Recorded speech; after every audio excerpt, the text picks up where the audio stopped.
Experimental fiction sucks. I have really tried to like it, but it is filled with time jumps and horrible characters that make me not want to read. I have DNF'd almost all the experimental fiction books I've tried to read. The reason I keep trying to read it is because I think experimental fiction has so much promise for genre fiction, especially for mystery fiction, because experimental fiction frequently also includes photographs of important information. In other words, clues. And mystery readers love clues. There are other things that I love about experimental fiction. I've woven elements of experimental fiction into a lot of my different books, but just teeny tiny pieces. For example, in my Doyle Witch book, Down, the witch Lenore gets knocked unconscious.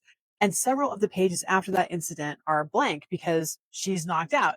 And yes, it is a little confusing and disorienting for the reader, but getting knocked out is super confusing and disorienting for Lenore as well. My first true excursion into experimental fiction was not my mystery school series, which is experimental genre fiction. TM, I have coined a new phrase.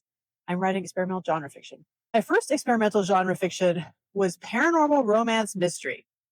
The premise of the book, Lone Wolf, is Corinne has disappeared and she's left this manuscript for a paranormal mystery fiction novel behind. It's called Lone Wolf. A local newspaper reporter is investigating the case and he's going through the book and he's interviewing suspects or witnesses and he's collecting evidence. So the way the book is laid out is it starts out with a note from Tom, the reporter, and then there's a chapter. And then the next chapter is an interview with a witness or a newspaper article or a photograph of some evidence, that sort of thing. So happy book birthday to Lone Wolf. And let's get this whole experimental genre fiction trope going.